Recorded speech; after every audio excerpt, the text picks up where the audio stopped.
Salut à tous, DGLFI, épisode 31, et pour cet épisode, on va rester dans le grand classique DGLFiesque, à savoir les copies de l'interface de macOS 10. Et je vais vous parler de la Pearl Linux. La Pearl Linux, qui est actuellement en version 7, au moment où j'enregistre cette vidéo, fin octobre 2018, est un lointain hommage à l'une des distributions les plus mal fagotées que je connaisse et que j'ai pu fréquenter, la pire OS. Oui. Bref, je vous renvoie à cet épisode enregistré en août 2017 des distributions Linux 1, et pas franchement là, pas justement oublié, sur la pire OS. Voilà, vous aurez dans le descriptif. Et c'est quoi la Pearl Linux? C'est ça. Donc, en gros, vous prenez la base Ubuntu, LTS ou pas, vous prenez soit Cinnamon, soit GNOME, soit XFCE, soit Mate, vous mélangez le tout, vous donnez l'apparence Mac, et vous avez la Pearl. Vous la sentez arriver, la DGLFI? Vous la sentez arriver, la grosse bip? Oh oui. Déjà, quand on voit ça, Welcome to PearOS, Pearl Linux OS, oui, la dernière version, la Worldtide 1804 LTS, enfin LTR, Long Term Release, alors que ça mettait c'est LTS, déjà, ça c'est pas mal. Pearl 7 disponible en version 32-64 bits. Il parle de la version de 7.10 qui était la Pearl 6, 32-64 bits, bref. C'est un peu tout et n'importe quoi. Donc il y a plusieurs versions. J'ai pris la version que je considère être la plus légère, la version Mate. La version XFCE est aussi légère, mais j'ai quand même pris la version Mate. Donc, je l'ai installé. Ça n'a pas été une partie de plaisir. Je l'ai francisé en utilisant la commande sudo dpkg-reconfigure local au pluriel. Sinon, la traduction, ça ne passait pas. Donc, ce que je vais faire, bon, j'ai pris une machine virtuelle QEMU pour des raisons pratiques. On va l'ouvrir. Et je vais vous montrer ce que ça donne en mode live. Alors, option de démarrage. Voilà. On applique. Et là, on va démarrer le bousin. Donc, voilà. Et on démarre. Normalement, voilà. Donc là, c'est la version live. Vous allez voir déjà la gueule du résultat en version live. Ça pique. Et pas qu'un peu. Donc le mieux, c'est de passer en plein écran. Comme ça, vous aurez... Donc déjà, on a l'écran démarrage à la sauce macOS. Du moins, quand j'étais à l'époque, il y a une douzaine d'années de cela, en 2006, sous Panther et Tiger, il y avait ça au démarrage. Sauf que c'était une pomme à la place d'une perle. Et voilà ce que donne la Pearl Linux. En sauce matée. Du moins une fois que le live sera chargé.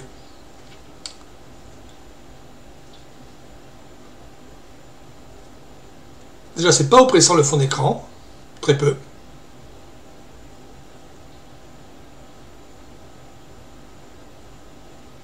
Ça ne met pas 3 plombes à démarrer, très peu. Donc déjà, bien sûr, on a le menu global. Là, je suppose que ça doit être planque. Alors, c'est là, on va récupérer la souris. Oh là! Ah, le bug, oui. Ce petit bug est assez agréable, assez agressif. Donc là, la souris qui est folle. Je suppose que ça va être soit planque, soit docky. Ça peut savoir hein, si on arrive à lancer. Voilà. Outils système, administration, synaptique. Je pense que ça doit être docky. Donc on va chercher planque. C'est pas planque, c'est docky. Et inversement.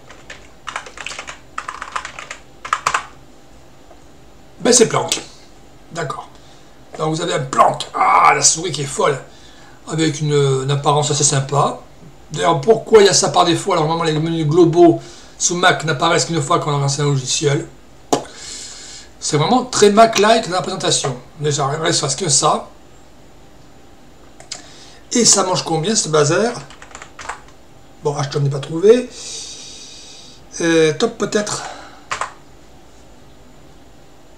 on est dans les 450 mégas utilisés. C'est en kilooctets, donc on sort 100. Voilà, on divise, on prend les 3 premiers. On est dans les 450 mégas démarrés. Ouais. Ça pique. Donc là, je vais le redémarrer. D'abord éteindre et redémarrer directement l'ensemble sur la version installée. 450 mégas. Ça peut aller.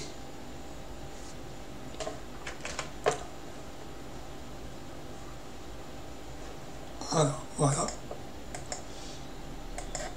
Comme 450 mégas pour du maté retravaillé, c'est un peu lourd. Donc là, je vais vous montrer la version installée. Donc là, on va éteindre. On va forcer l'extinction.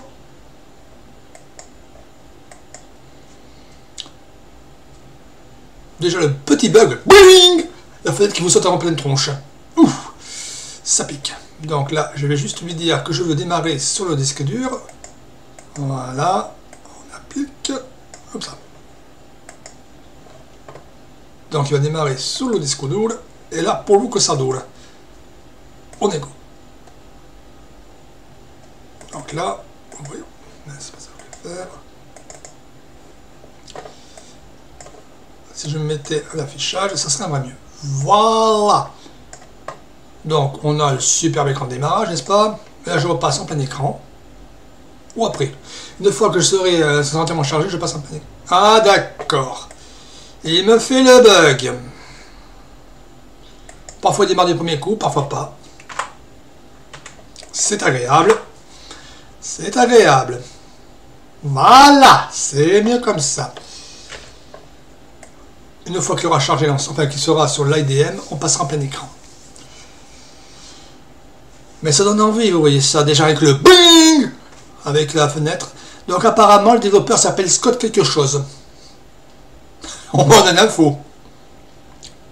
Ou le chef développeur. Je ne sais pas s'il y a une personne derrière cette chose.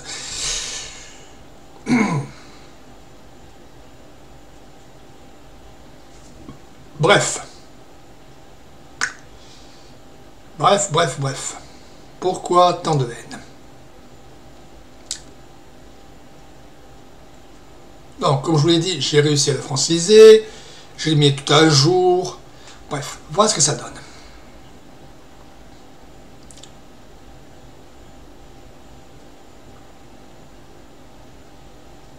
Bref. Alors, tu vas démarrer mes cacahuètes, oui? C'est pas lent à démarrer, très peu. Bon, peut-être qu'on passe en plein écran, ça ira mieux. Ah, ça y est!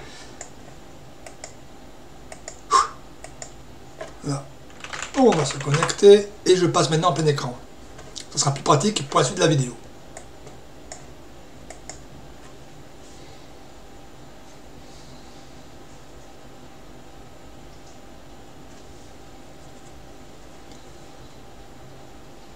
Donc on peut se dire aussi qu'il y a un petit peu de pompage sur les outils Mint, ne serait-ce que par rapport à cet écran de démarrage. Et voilà, ça recommence. Donc déjà on va mettre ça sur le dos d'une erreur de remasterisation et apparemment c'est bien pompé sur les outils Mint. Ok. Donc je pense que c'est une Mint revampée.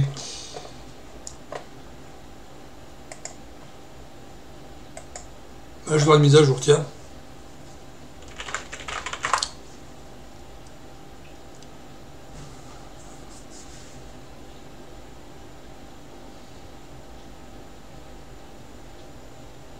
Si vous n'avez pas cette fenêtre qui vous sombre à la face, ce serait mieux. Mais ça fait penser à une Mint revampée. Et pourquoi? Déjà le problème, sur macOS, il n'y a pas ça dès le départ. Les menus globaux n'apparaissent que quand un logiciel est lancé.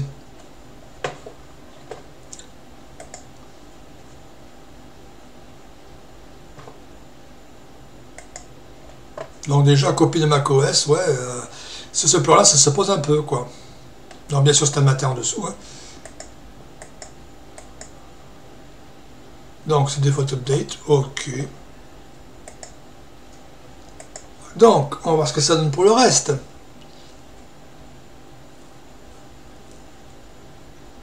On a comme une bonne Logitech. Très éducative, n'est-ce pas?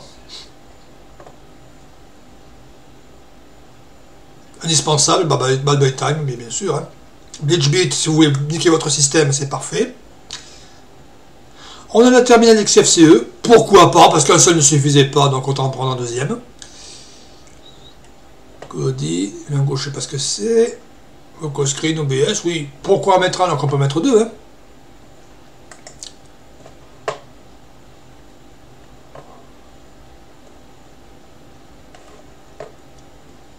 Alors, si on lance par exemple Cara, est-ce qu'il va s'adapter?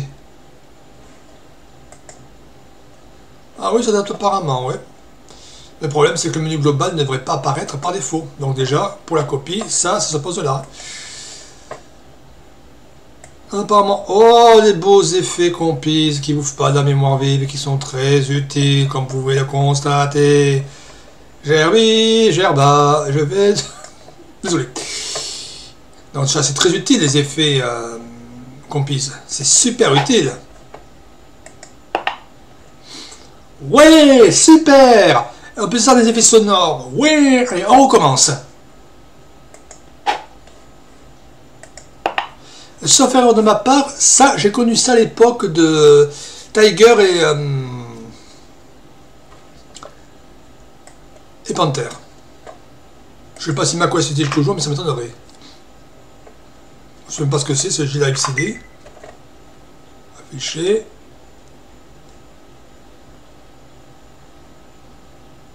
Bon, c'est un outil pour refaire ses propres ISO, quoi. Donc on sait que ça utilise JLive CD. Bon, outil à éviter. C'est vrai que c'est pas lourdingue à part ça. Très peu. Donc si on fait un top,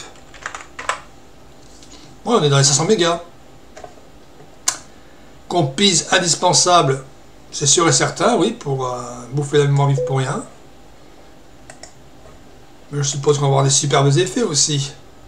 Si je lance par exemple Thunderbird et en parallèle un outil comme Pluma.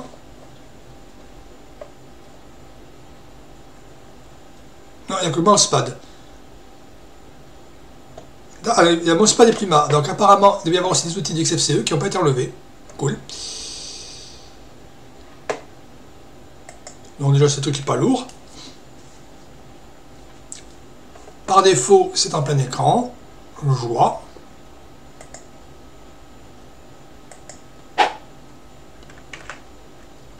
Ah ouais, superbe. C'est super, hein, super lourd, oui. Donc là, je suppose qu'on a un Firefox 60 quelque chose. Ah, la souris qui est folle. 62.0.3. Ouais. Comment dire? Vous voulez du Mac? Restez sur du Mac. Mac OS Style, oui. Alternative, non. Vous voulez une bonne alternative au Mac et vous prenez Elementary OS. Même si je ne l'aime pas, vous avez quelque chose de plus léger que ce machin. Et potentiellement de plus fonctionnel. Donc là, que dire quoi? Une perle, oui, sur un tas de purins. Banshee, le logiciel qui est abandonné, je ne sais plus combien d'années. Ouais, bon. Comment dire? Comment dire? LibreOffice version 5, je pense. Ah, une version 6. Sinon...